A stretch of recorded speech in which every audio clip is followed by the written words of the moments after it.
bonsoir et bienvenue sur Culture Politique. J'espère que tout le monde se porte bien, j'espère que tout le monde respecte les mesures barrières contre le Covid-19. Ce soir, nous sommes en compagnie du docteur Jean-Moïse Mbok, un grand homme de la scène politique camerounaise. Bonjour à vous, docteur. Bonsoir à vous, docteur. Sama, bonsoir à tous nos téléspectateurs.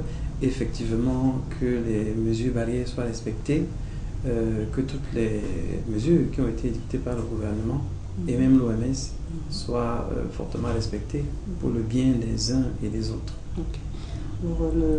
Le président de la République du Cameroun s'est adressé à la nation le mardi 19 mai.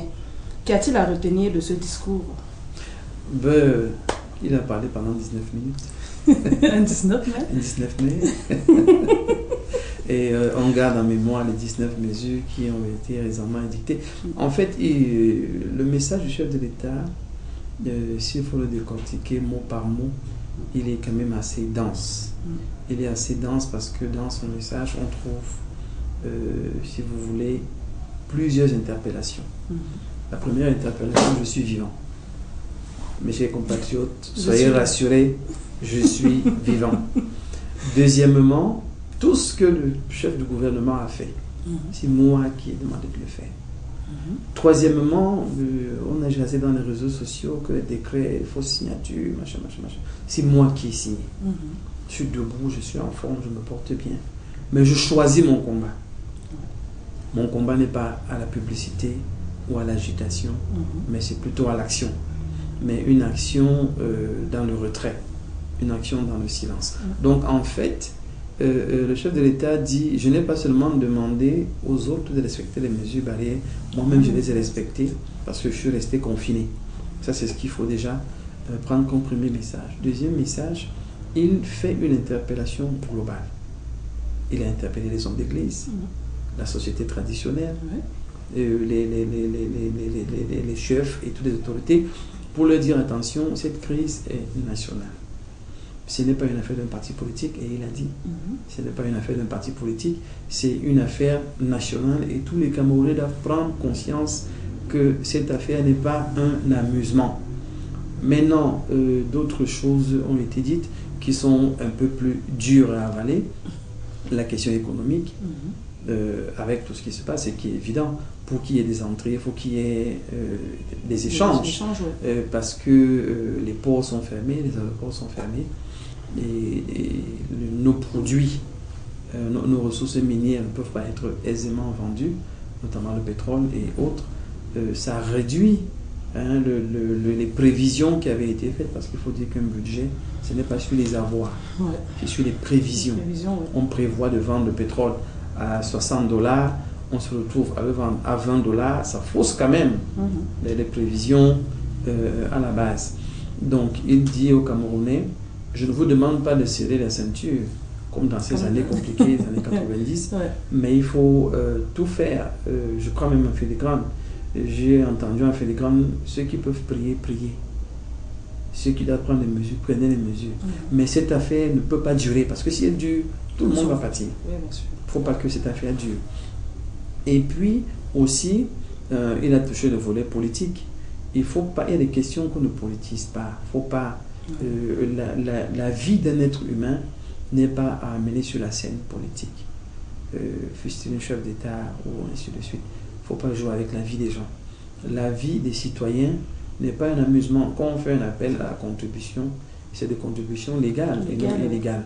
Parce qu'il y a eu cette confusion avec Survie Cameroun, qui finalement est illégale, veut faire des choses, mais ne fait pas bien les choses. Le chef de l'État dit il y a des conflits qui sont inutiles. On ne peut pas vivre en permanence dans les conflits. Et moi, je crois que le clin d'œil a également été fait à cette ONG, parce que le MS essaie de solidariser, entre guillemets. Donc, cette ONG gagnerait plutôt à être officielle. Si elle veut vraiment aider les Camerounais, qu'elle soit officielle, qu'elle mène des mesures justes, et puis le reste va suivre. Partir de Yaoundé, on a refusé cette aide pour se retrouver à Douala pour harceler Monseigneur Cléda. C'est maintenant chercher des problèmes à l'église. Parce que si Monseigneur ne prend pas, ça va être que l'église a refusé l'aide. Maintenant, quand l'église prend, est-ce qu'ils ne seront pas en porte-à-faux avec l'État? Donc, vraiment, c'est une façon de créer des problèmes. Donc, le chef de l'État, il y a tellement de choses à retenir dans son message, Mais moi, ce que je choisis aujourd'hui de retenir, c'est que les Camerounais doivent comprendre qu'à un moment donné, on ne peut pas vivre dans le tribalisme, dans la méchanceté, dans la violence gratuite et dans le repli identitaire. C'est de la sorcellerie, madame. C'est de la sorcellerie. Je ne peux pas être Bassa aujourd'hui et regarder un Bamileke comme un étranger. Ce n'est pas normal. Ce que j'ai, il n'a pas. Et ce qu'il a, je ne l'ai pas. Le Cameroun, c'est la complémentarité. C'est la mise ensemble de toutes les énergies que nous avons ici. Si donc certains veulent diviser, séparer, nous humilier sur la scène internationale, aller dans les ambassades, faire du bruit, ainsi de suite. Qui est humilié à la clé? C'est l'État du Cameroun, c'est tout ce qui est Cameroun ou Camerounais qui est humilié. Donc dans cette adresse à la nation, il y a tellement de sujets qu'il a abordés. Je n'oublie pas le volet de la gratitude. Il remerciait tous ceux qui nous ont soutenus, que ce soit l'homme d'affaires chinois Jack Ma, que ce soit l'OMS, que ce soit nos partenaires traditionnels bilatéraux, la France, l'Allemagne, ainsi de suite. Il remerciait tous ceux qui ont participé de près ou de loin. Mais comme j'ai dit, moi je choisis de retenir, et ça c'est ce que je pourrais dire à ceux qui nous écoutent, un pays se construit. Et pour qu'un pays se construise, on a besoin de toutes les énergies. On a besoin de tout le monde. Ceux qui estiment que la gouvernance actuelle n'a pas sa place, a échoué, à tout ce que vous voulez, n'ont qu'à se préparer, avec des projets, avec des idées, avec des moyens, pour que quand le moment viendra, qu'ils puissent diriger. Parce que croyez-moi, quand vous dirigez, il y aura toujours une opposition. Bien sûr. Ça va être monsieur X, monsieur Tantampion demain, qui y aura monsieur je ne sais qui en opposant. Oui, bien sûr. Vous aurez toujours l'opposition. Donc il ne faut pas que l'opposition aujourd'hui croit que après elle, il n'y a plus rien. Non. On parle là d'un État. On peut ne pas être d'accord, mais il faut qu'on parle à l'essentiel. Et l'essentiel ici, c'est le Cameroun. Donc, je disais, il y a tellement de choses à dire de ce discours, mais je préfère m'arrêter à ce niveau. Camerounais, soyons des Camerounais. Nous ne serons plus des Bassa. Nous ne serons plus des Wadjo. Des Akono-Linga. Nous ne serons plus les... Non. Soyons des Camerounais. Et parce qu'on est des Camerounais, vous vous rendez compte que quand il faudra construire une route, ce ne sera pas un Bamileke qui est venu construire chez les Bassa. Ce sera un Camerounais qui construit au Cameroun. Et il le fera avec la mentalité camerounaise et les choses vont aller bien. Maintenant, pour chuter sur la question, moi je bénis Dieu pour les élections de 2018 avec tout ce que ça a révélé comme malaise, comme frustration, comme tension. Il est dit de manière prosaïque, quand vous prenez votre température, le problème ce n'est pas le thermomètre, c'est vous le problème. Il faut traiter la maladie et non casser le thermomètre. Cette élection a démontré le malaise des Camerounais, la gêne, le gouvernement. On ne peut pas leur donner un sein blanc. Et il y a des choses à reprocher au gouvernement. Mais la façon de procéder des citoyens et surtout des politiciens n'a pas été de la bonne manière. On ne peut pas acculer quelqu'un qui est déjà acculé, Madame Issama. Vous avez un front au nord, vous avez un front au sud-ouest, vous avez un front au nord, vous avez un front à l'est que vous devez gérer. Vous avez des crises, le FMI qui vous court après, on vous fait des traites, vous avez ces facilités élargies. Vous avez toutes ces choses-là, des ministres voleurs à l'interne, des conspirateurs et tout. Et vous voulez encore venir créer la confusion? Non. Moi, j'aurais été M. Biya à cette époque. J'aurais fait pareil. Je m'occupe de l'essentiel. Que le Nord soit sécurisé, que la paix revienne dans les zones anglophones, de le grand dialogue. Et quand on éradique cette vilaine pandémie, le reste vraiment, basta. Et c'est à ça que j'invite les Camerounais. Soyons des Camerounais. Alors nous allons aborder la question du franc CFA. La France a adopté hier 20 mai le projet de loi qui valide la réforme de l'accord monétaire qui lie Paris aux 8 pays de l'Union économique et monétaire ouest-africaine, conformément à l'annonce du 21 décembre 2019 à Abidjan. Peut-on dire que l'Afrique de l'Ouest est enfin sortie de la pauvreté? Oh, Madame Sama, non, ce serait trop facile, puisque la richesse même ou la pauvreté, c'est un état d'esprit. Ce n'est pas un état de moyens ou la quantité de moyens, c'est un état d'esprit. Vous avez des gens qui gagnent 1000 francs, qui font des choses extraordinaires. parce qu'ils se privent. Vous en avez qui gagnent 100 000, qui ne se privent pas du tout et ne font rien. Donc vous voyez que c'est un état d'esprit, c'est une mentalité, c'est une approche. Donc on ne peut pas jubiler aujourd'hui en se disant on est libéré en tout cas. Ce n'est pas la CEMAC, c'est lui et moi, avec ses conventions et ses clauses et tout ce que ça comporte. Si aujourd'hui on en parle en France comme un projet de loi, c'est parce que la France même se rend compte que finalement tout le monde lui tire dessus. Le dernier en date, l'homme politique italien qui a expliqué l'aberration du franc CFA, la gestion de ce franc CFA. Donc aujourd'hui, qu'il soit comme avaliste, si vous voulez, du franc CFA, de la zone ouest africaine, qu'il soit des partenaires, qu'il soit garant de la parité et ainsi de suite, ça ne les diminue pas, ça ne réduit pas la France. Au contraire, ça dit clairement le rôle que la France devrait jouer dans une relation bilatérale. Avant, c'était touffu, c'était confus, ça n'avait pas de sens. Maintenant, les choses sont plus claires, sont plus raisonnables. Mais je n'ai vu nulle part où on a dit que le compte de l'opération sera complètement annulé. On est encore dans les projections, on est encore dans les supputations. Donc, on ne peut pas dire aujourd'hui que l'Union ouest-africaine est maître de sa monnaie. On ne peut pas encore le dire. Mais c'est une avancée. Quand quelque chose est fait, il faut féliciter, il faut saluer. S'ils ne sont plus dans le conseil d'administration, c'est une bonne chose. C'est des charges en moins. On espère donc que cet argent va être affecté ailleurs. S'il n'y a plus tous ces frais, quoique on reste au niveau des rapports, parce que si la France est garante de la parité, il faudrait bien nous rendre compte de qu'est-ce que vous avez comme argent, comment vous le gérez, et nous, on garantit quoi. Ça a toujours un coût, madame Issa. Bien sûr. Ça a toujours un coût. Donc, on ne peut pas dire aujourd'hui qu'on est tiré d'affaire. Pour moi, et là, je suis un peu mal à l'aise quand je vois nos hommes d'État, nos politiciens, ou même le citoyen lambda, toujours à chercher la petite bête ailleurs. Le problème de l'Afrique, c'est l'Afrique lui-même. C'est l'Africain, si vous voulez. C'est là le problème de l'Afrique. Parce que ne me dites pas que les Asiatiques sont plus réfléchis que les Africains. Ne me dites pas ça.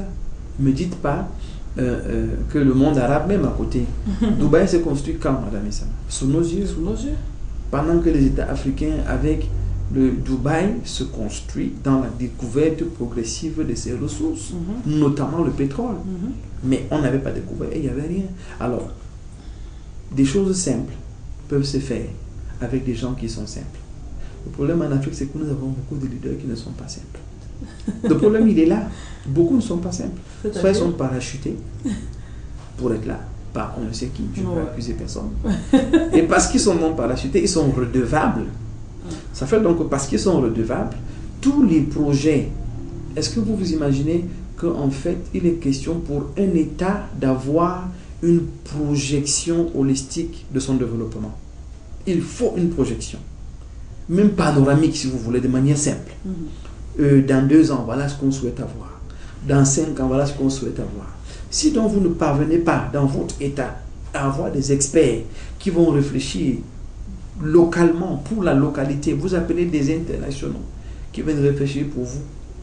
Madame Issama, c'est une prestation. C'est une prestation, ils vont prester, ils vont avoir ce qu'ils vont avoir et ils vont partir. Donc ces chefs qui sont parachutés, parce qu'ils ne sont pas simples, sont obligés de s'entourer de ces apparats, de ces relations, de ces amis qui ne servent pas l'Afrique. Ça, c'est la première chose. La deuxième chose, certains montent au pouvoir, pas pour développer leur pays, mais pour être assis. Pour qu'on dise, lui, c'est lui maintenant qui est aux affaires. Et parce qu'il monte aux affaires, il doit d'abord régler les comptes, il doit se venger, il doit couper des têtes, il doit. Alors, ça fait que finalement, on se retrouve dans une histoire compliquée parce que le problème, ce n'est pas le blanc. Le problème, ce n'est pas les moyens. Le problème, c'est les individus. Qu'est-ce qu'on fait des moyens qui sont à notre disposition? Est-ce que vous trouvez normal qu'un chef d'État, au lieu de construire des routes, va acheter des armements ou des armes qu'on utilise même pas. Ou alors qu'on va utiliser contre qui? Le problème, il est là. Regardez le départ du regretté colonel Kadhafi. Ouais. Si on vous dit, Madame Issa, que l'armée libyenne était l'une des armées les plus fournies au monde, what for? What for? Pourquoi? Et aujourd'hui, on vous dit, on justifie le terrorisme parce que les armes étaient là. Donc on les vendait, on ramasse. Dans cette zone, les armes se vendent comme des petits pains. Parce que c'était plein le magasin. C'est quoi cet investissement? Vous avez donc beaucoup de chefs qui investissent dans ce sens-là. Vous avez des chefs d'État qui ont 22 véhicules. Et ils les conduisent quand ils ne sont pas comme vous et moi. Ils ne sont même pas jeunes. Qui avons la liberté de démarrer la voiture, d'aller où on veut revenir. Ils ne sont pas comme vous et moi. Vous faites quoi avec 22 voitures? Avec, je sais pas, des jets privés à n'en plus finir. Des maisons à gauche, à droite. Donc, vous voyez, le problème, ce n'est pas le blanc. Il faut qu'on arrête d'accuser le blanc. Égoïsme. Le problème, c'est nous. Alors, l'Africain est resté villageois dans le sens premier, pas dans le sens péjoratif. Villageois dans sa tête. C'est son village.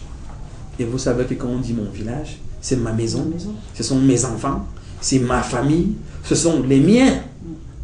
Il est resté villageois.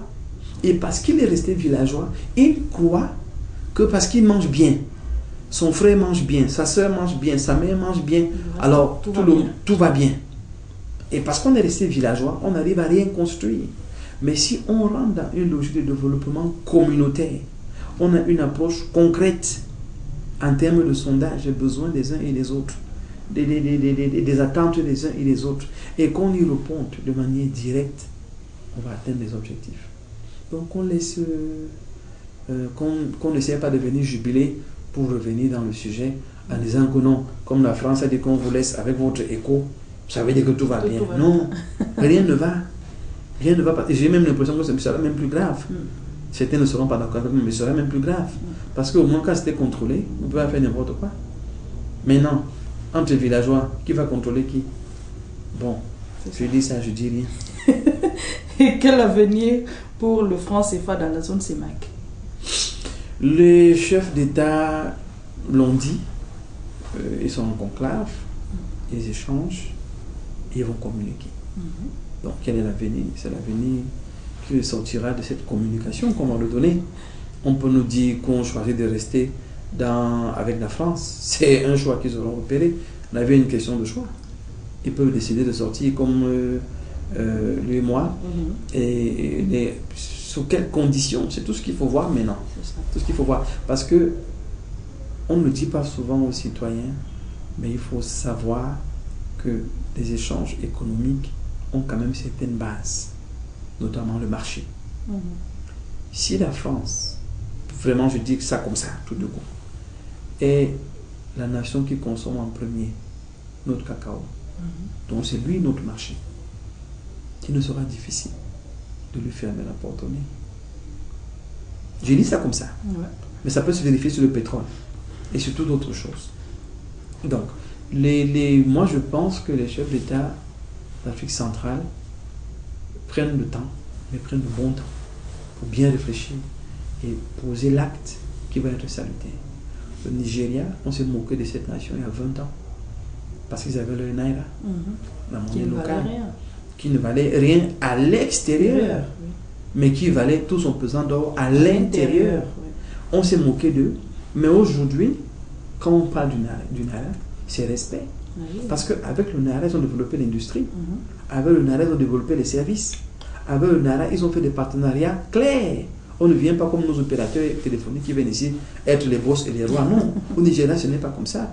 Vous venez, les opérateurs économiques internes ont des parts dans votre structure. MTN l'a fait à hauteur de combien? 10%, pas plus. Et si je me trompe, vous allez me corriger. Je ne sais pas si Orange l'a fait. Vous voyez que quand il y a une économie interne solide, on s'organise quand même mieux. On ne veut pas s'organiser. Notre problème, il est là. Donc, quel est l'avenir? L'avenir du franc CFA, de l'Afrique, de la CEMAC, va bien se porter si on se projette. Pas juste en termes de chasser le blanc, mais en termes de s'organiser à devenir une force. Où on pourra mieux loger le... Oui, une force de production, une force donc d'échange. Regardez les appels tourantes. Nous envoyons quoi? On dit, on envoie tout chez vous, envoyez tout chez nous. Mais s'il vous plaît, ils ont des normes. Pour envoyer, vous respectez les normes. Combien d'industriels africains ont la capacité d'atteindre les normes qui sont exigées à l'international? Voilà où est le problème. Donc, il faut qu'on réfléchisse de manière plus profonde, de manière plus responsable, de manière plus cohérente. Et là, il n'est pas question, je le dis encore, de dire aux Blancs, va-t'en. Il est une question de faire comme les Chinois. Vous faites comment? Vous procédez comment? Trichons comme ils font. Copions comment ils font. Et puis demain, quand on est compétitif, on est quand même compétitif dans un certain sens. Vous aviez dans la téléphonie, pour prendre cet exemple, pour qu'on se comprenne, Nokia qui était leader mondial. Et il a été leader mondial, Motorola l'a bousculé un peu, mais Nokia a été leader mondial pendant un temps. Nokia n'a pas percuté dans la transition du tout électronique, Android et compagnie. Ils n'ont pas percuté. iPhone, Samsung, qui était pourtant là depuis, Apple et Samsung, qui était pourtant là depuis, ont percuté, ont basculé et ont proposé des produits plus intéressants. Nokia s'est tu, Madame Isama. Bien sûr. Parce que ces ingénieurs n'avaient pas pensé à se projeter. Nokia est là, mais Nokia peine. Nokia est même inexistant. Tous ces smartphones ça ne ressemble à rien. Mais regardez par contre ce qu'ont copié Apple, qu'ont copié Samsung. Il y a tellement de marques, des non-names même. Mais les téléphones aujourd'hui ne s'achètent pas par rapport au nom, mais par rapport aux options. Ils ont compris les options, ils ont compris la durée de la batterie, et ainsi de suite. Et pour ces marchés, parfois, c'est des noms qui n'ont même pas de sens. Les gens les achètent et les consomment. Pourquoi? Parce qu'on a compris l'avenir et on mise là-dessus. L'avenir de l'Afrique, surtout la zone CEMAC, c'est dans l'industrialisation, c'est dans une économie organisée. Si on ne le fait pas, on va signer tous les traités, on va rester de bons villageois, on va toujours se bouffer entre nous, et puis on va accuser les autres. Est-ce qu'on n'a pas l'impression à un moment donné même que le blanc même est celui qui nourrit même cette sorcellerie-là? Madame Essama, il n'y a pas plus sorcier que le noir, on le sait, non? Ce n'est pas le blanc qui nous enseigne la sorcellerie, le blanc enseigne la magie, il n'enseigne pas la sorcellerie. Nous, on est capables, mes parents nous parlaient dans la zone Bassa de ce qu'on appelle le Bamkanda pendant le maquis. C'était littéralement, c'est parler à son caleçon. Et la vertu magique de la chose était que tu disparaissais devant le blanc. Oui, c'était une ceinture. Ah, d'accord. Oui, c'était une ceinture mystique qu'ils mettaient autour des reins. Pour vous dire qu'on a quand même des idées. Peut-être, en fait, c'était seulement pour sauver nos têtes. Et ça a marché. Beaucoup de maquisards n'ont pas été tués par rapport à ça. Parce que quand le blanc arrivait, lui, dans sa stratégie, il savait que quand il vient dans un village, il encercle le village. Et comme les anciens n'arrivaient pas à s'échapper, ils ont pensé à une stratégie. Et ils ont trouvé le Bamkanda. Donc, quand il était coincé ici, il gronde son caleçon, il apparaît à la poste centrale, et puis il échappe. Ah ouais, mais ça va. On a beaucoup de choses dans ce pays. Mais c'est pour dire, c'est pour dire que nous avons la matière. Nous avons la capacité de nous projeter, de réfléchir. Le blanc ne peut pas nous tromper. Nous trompons le blanc en donnant l'impression que nous sommes dupes. Mais en fait, on nourrit notre village. Je dis bien, retenez ça. Le villageois ne pense qu'à son village. On a trop de leaders villageois. Il donne l'impression au blanc que le blanc le trompe. Mais en fait, ça l'arrange parce que son village est nourri. Tant que son village mange, tout va bien. Le blanc ne peut pas tromper le noir, Madame Essama. Il ne peut pas tromper le noir. On ne ferait plus certaines choses. On n'irait plus dans nos villages. On ne mangerait plus nos ndolé et ainsi de suite. Mais c'est qu'on a des sujets où on choisit de jouer les dupes, notamment la gouvernance, la gestion de l'économie. On choisit de jouer les dupes, mais on a tous les moyens. Allons plus loin dans les villages. Il y avait le franc CFA dans les villages. C'était le troc, Madame Essama. Oui, bien sûr. Quand on se retrouvait sur la place du marché, un tel qui avait de l'huile de palme venait avec ses bouteilles d'huile, rentrait avec du plantain, du sel, c'était le troc. On a cette intelligence. Donc, il ne faut pas qu'on donne plus de pouvoir aux blancs qu'il n'en a. Et quand, croyez-moi, eux-mêmes, ils souffrent chez eux. Ce n'est pas rose chez eux. Alors, il faut à un moment donné qu'on arrête donc d'accuser le pantalon parce qu'on ne sait pas danser. Soit on enlève ce pantalon, on apprend à danser.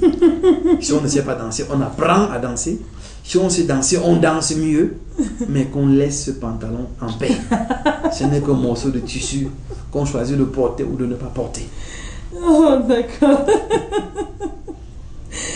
D'accord. Alors, les Burundais ont été appelés aux urnes hier mercredi pour une élection présidentielle qui marquera la fin des 15 années de présidence de Pierre Nkurunziza. Cette élection est-elle jouée d'avance, comme l'a déclaré Thierry Vircoulon? Oui, je suis d'avis parce que il faut quand même reconnaître que l'État du Burundi est fortement militarisé. Fortement militarisé. Et vous avez même un parti qui a été pratiquement créé par les généraux et qui a fait alliance avec le parti au pouvoir aujourd'hui. Donc, selon ses analyses à lui, ça l'engage, c'est que M. Nkurunziza a été forcé au moins à passer la main. Et parmi les 6 candidats qui sont pressentis, il y a un général. Et c'est lui donc, quand on dit couru d'avance, c'est lui. C'est lui qui est pressenti parce que la société est quand même assez viciée et l'armée, c'est elle qui a gardé M. Nkurunziza au pouvoir. C'est l'armée. Avec tout ce qui s'est passé, toutes les frasques, tous les problèmes qu'on a connus, tant que dans un État militarisé, vous avez l'armée avec vous, vous êtes au pouvoir. Seulement, actuellement, il a fallu trouver un compromis. Tu fais trop de gaffe. Ça commence à partir dans tous les sens. Donne pas raison à l'opposition. Peut-être tu vas t'assagir. Laisse-nous d'abord prendre la main. On s'organise, tu peux revenir 5 ans plus tard. Il n'est pas vieux, Nkurunziza. Il a encore tout son temps devant lui. Donc, couru d'avance dans un État comme celui-là, oui, parce qu'il y a une organisation souterraine. C'est pour ça que c'est couru d'avance. Maintenant, bien malin est celui qui pourra dire de manière formelle que voilà comment ça va se passer, parce que la magie des urnes aussi, c'est que parfois vous avez prévu ceci et cela se produit. Donc, les militaires, puisque c'est eux qui gèrent le pays, ont certainement leur candidat. Mais si ce n'est pas ce général qui est le candidat, et que c'est un autre qui est le candidat, c'est lui qui va passer, madame Issa. Donc, couru d'avance dans le fonctionnement du système, oui, parce que parfois on sait déjà qui on veut, mais dans la désignation d'un individu précis, ça reste quand même à voir. Les dernières élections aux États-Unis nous ont montré. Madame Hillary Clinton était bien partie, et tout ce que vous voulez, mais l'establishment, ce pouvoir invisible, ne voulait pas d'une femme. Ne voulait pas encore d'une femme. Ça viendra, ce n'était pas le moment. Maintenant, chez nous en Afrique, qui aimons manger et dormir, on ne pense pas à l'avenir, on pense pas au futur. Mais croyez-moi, dans certaines sociétés, les gens réfléchissent pour ce qui va se passer dans 15 ans, dans 10 ans. Il y a des vidéos qui ont circulé sur la toile sur ce coronavirus. M. Obama parlait de 2020, disant que d'ici 4 ans, 5 ans, une situation grave peut arriver et tout. Vous croyez qu'il le disait au hasard, madame Issa? Beaucoup de chercheurs, de médecins, d'hommes politiques, de philosophes même, ont annoncé ce qui pourrait arriver plusieurs années avant, et c'est arrivé. Donc, vous avez des sociétés où les gens réfléchissent sur 5 ans, sur 10 ans, sur 15, pendant que le villageois, ce que lui doit manger, il dort. Il a laissé un plantain, il y a un plantain qui est en train de mûrir au champ là. Demain, il va aller cueillir le plantain là, il mange, il dort.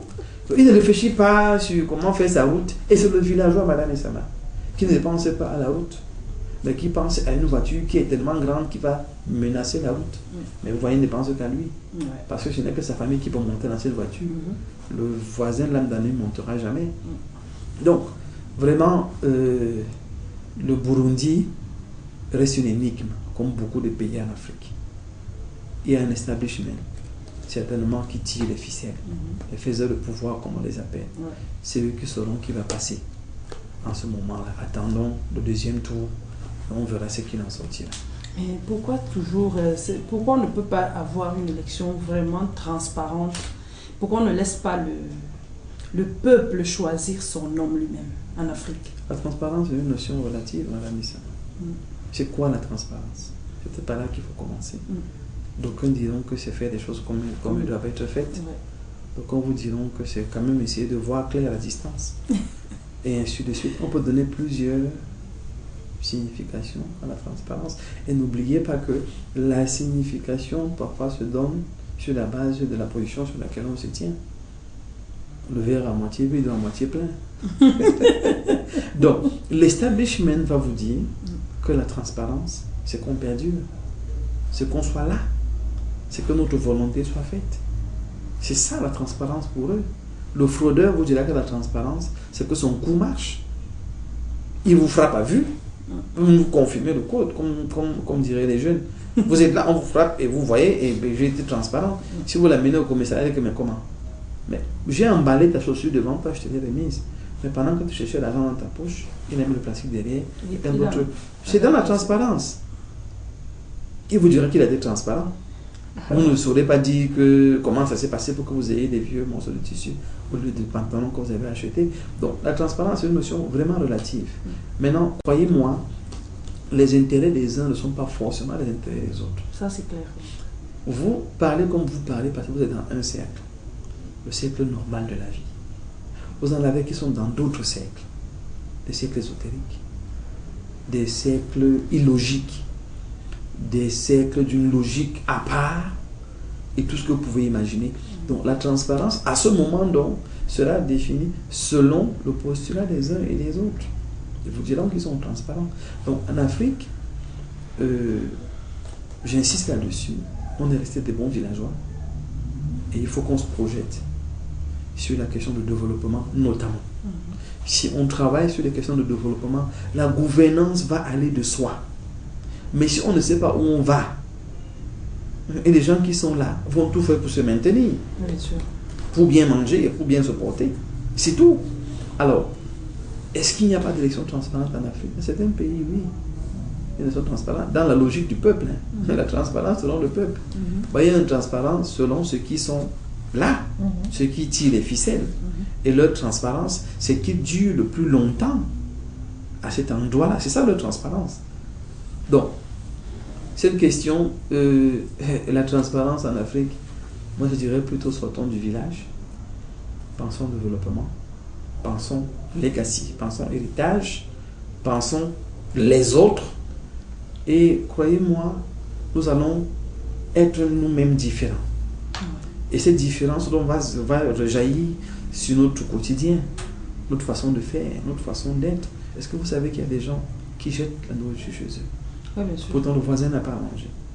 Le problème c'est quoi? C'est le villageois. Parce qu'il cuisine plus qu'il ne consomme. Parce qu'en tant que bon villageois, un oncle peut arriver, une tante peut arriver, un cousin peut arriver. Il faut quand même qu'on voit que je mange bien chez moi. Vous voyez, alors ça a un coût, Madame Essama. Ouais. Ça a un coût. Alors ce monsieur gagne 100 000. Il y a une ration de 500 000 la semaine chez lui. Il prend ça où? Dans sa fameuse transparence de positionnement. Il va falloir qu'il pille ici, qu'il pille là, et ainsi de suite. Donc on a un fonctionnement tellement villageois, mais tellement villageois, que finalement ça nous revient en plein visage. Et nous le voyons aujourd'hui. Parce que le seul continent où les élections, comme vous le dites, ne sont pas claires. Parce qu'à un moment donné, on lutte avec les urnes au carrefour Bakita. Voilà. Après, on est en train de courir avec les urnes à Mal-Antoine. Après, on est maintenant à Fondjomon-Kouet. Voilà, on est sur des motos. Allez, maintenant, vous vous rendez compte? Notre fonctionnement reste villageois.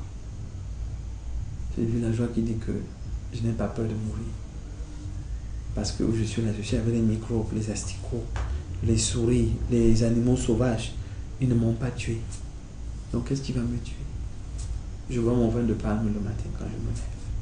Donc, il a une pensée nombriliste. C'est lui, c'est moi, c'est moi, c'est moi. Il ne pense pas aux autres. C'est ça le problème de l'Afrique. Le jour où on sortira du village, qu'on pensera communauté, nation, et non communauté villageoise, on se portera mieux et les élections même iront mieux.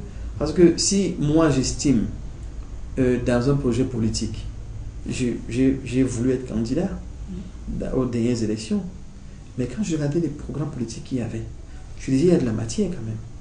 Si ces gens font ce qu'ils disent là, c'est intéressant, je préfère m'asseoir et observer. Alors, est-ce que je me suis trompé? Non, j'ai appris. Parce que si j'entrais dans cette mêlée-là, mon Dieu, mon Dieu. Donc, vous voyez simplement que beaucoup viennent pour se positionner, eux. C'est la mentalité du village. Moi, je pense politique en termes de bien-être pour tous. C'est-à-dire, celui qui peut mieux faire que moi doit être là. Ouais. Parce que s'il est là et qu'il fait bien, moi, je veux bénéficier. Bien sûr. C'est ça la politique. Ce n'est pas juste une envie de dominer, d'être le patron, d'être là, de faire et de défaire. C'est le village qui réfléchit comme ça. Le chef se lève le matin et décide que la fille d'Anaba lui plaît. Il doit la prendre. La fille de Tchafak lui plaît. Il doit prendre. C'est-à-dire que la mentalité villageoise, on doit sortir du village. Et Tchafak sans réfléchir ou Anaba, il sait que c'est le chef, il doit donner sa fille. Oui. On est au village. Il ne veut pas savoir si sa fille est d'accord ou pas, ou elle sera à l'aise ou pas. Les richesses du village sont gardées. Je suis le chef. Ouais. Donc, si vous dérangez, vous ne mangez pas. Et je vais plus loin. Le chef a un pouvoir mystique. Si vous n'êtes pas bien avec lui, vos récoltes ne seront pas bénies. Et on peut dire des choses. On peut encore dire des choses. Le chef est garant de la procréation. Il est garant des bénédictions nuptiales. Il est garant du résultat des récoltes. Il est garant de l'agriculture. Il est garant de la sécurité même. Donc, c'est le village. Il est tout, dans tout, par rapport à tout. Et donc, personne n'est rien. C'est lui qui est tout. C'est lui qui est tout. Est-ce que vous croyez vraiment à un avenir, un bel avenir pour les Africains, pour la politique, parce qu'on a l'impression que sans la politique, l'Afrique ne bouge pas? C'est une mauvaise impression. La politique fait partie de la vie, mais n'est pas la vie. Il y a la politique, il y a la santé, il y a l'économie, il y a l'agriculture, il y a le journalisme, il y a le sport. La politique a donc pour rôle d'encadrer toutes ces structures qui font un État et de donner tous les moyens à chacun de ces démembrements pour que les objectifs nationaux soient atteints. Tant qu'on ne sort pas de la politique du village, Madame Issa, on prendra le sportif comme un fait valoir. On prendra l'intellectuel comme un fait valoir. On prendra l'agriculteur comme un pion. On le pousse où ça nous arrange. Le problème, il est là. Donc, tous ces secteurs n'ont pas de problème. La médecine évolue, l'agriculture évolue, la vie dans son quotidien évolue. La banque évolue, le commerçant évolue, tout le monde. La politique qui a reçu cette grâce, j'appelle ça grâce, d'être le coach de cette formidable équipe, veut être en même temps le coach, être le pointeur, être le gardien, être voilà, et même être dans le gradin, certainement à la télé. Donc voilà, il faut que la politique pense autrement. Le politique est comme un père de famille qui sait, il connaît ses enfants. Les parents qui sont ici, qui nous écoutent, savent de quoi je parle. Quand vous avez un enfant, vous le connaissez plus qu'il ne se connaît lui-même. Quand vous avez deux, vous connaissez le paresseux, vous connaissez le fainéant, vous connaissez le bien disposé, vous connaissez l'intellectuel, vous connaissez devant vos enfants. Quelqu'un vient vous dire que telle affaire, vous dites que non, je sais, oui. Non, ça là, mon enfant ne ferait pas ça. Et le politicien donc doit connaître tous les talents de sa localité et les encadrer pour le bien de ces talents-là. Croyez-moi, quand un talent est épanoui, celui qui l'a fait éclore reçoit toutes les fleurs et les honneurs. Mais on ne veut pas le comprendre. Il va être vu. Et moi, non, le politicien ne doit pas être vu. On doit sentir qu'il existe parce qu'on est en sécurité. On doit savoir qu'il est là parce qu'on a de l'eau potable. On doit savoir qu'il est là parce qu'on a une électricité quand même qui est constante pour les industries. On doit savoir qu'il est là parce que les enfants vont à l'école. Le système de santé marche bien. Donc on n'a pas besoin de le voir, mais on le voit dans le quotidien. C'est tout. Donc tant que la politique n'est pas repensée de manière à mettre les acteurs en avant et le coach qui s'arrange à placer les bons jours au bon endroit, on n'est pas sorti de l'auberge, madame Issa. Est-ce que l'Afrique a de beaux jours? Oui. L'Afrique a de très beaux jours. Si moi je pense comme ça, vous certainement pensez comme ça, X pense comme ça, Y pense comme ça, beaucoup pensent comme ça. Le problème c'est que, et je finis avec cela, moi je suis de ceux qui pensent que Dieu ne peut pas être laissé en dehors de la vie des hommes.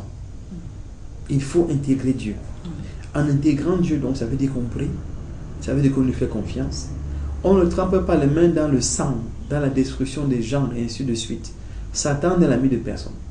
Vous tuez quelqu'un pour être là, il va vous tuer pour vous enlever, mais quelqu'un d'autre. Mais si vous associez Dieu, il vous donnera l'humilité, la simplicité. Il va enlever l'orgueil, il va enlever la vanité, il va enlever cette prétention que certains ont. On a vu sur les réseaux sociaux le chef du village qui a refusé le don du chef de l'État et le sous-préfet dit je peux vous enlever. Le président ne l'a jamais envoyé faire ce genre de choses. Non. Les citoyens ne sont pas des esclaves. Quelqu'un peut dire non au don du chef de l'État. Ça ne veut pas dire qu'il n'aime pas le chef de l'État. Donc on mélange les choses. Mais lui, comme il est au village, il réfléchit comme le village, il est le chef. Il oublie que nous sommes maintenant dans un État décentralisé, voilà, où le sous-préfet, le préfet, le gouverneur sont des arbitres, sont des encadreurs. Mais c'est les élus locaux qui font à la région. Il oublie ça. Oui, ça c'est clair. Et c'est une faute grave. Mais voilà les choses qu'il faut changer. Voilà les mentalités qu'il faut annuler. Ce n'est pas parce que vous faites un cadeau que je suis obligé de le prendre, madame Messa. Je peux dire non, c'est mon droit de dire oui ou non à un cadeau. Bon, il y a tant de choses comme ça. Il faut qu'on revoie notre façon d'être et de faire. Alors nous sommes arrivés au terme de cette émission. Un petit mot de fin pour nos téléspectateurs. Écoutez, en ce qui concerne le Cameroun, longue vie à M. Biya et que Dieu lui accorde toute la sagesse pour faire ce qu'il reste à lui à faire. Naturellement, tous ceux qui sont autour de lui. Il y a un maire, je crois, de Loum, qui a dit son désarroi. Et on dit qu'il est du parti au pouvoir, il ne s'est pas caché.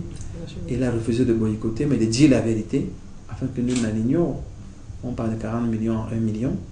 Je ne sais pas trop ce que ça veut dire.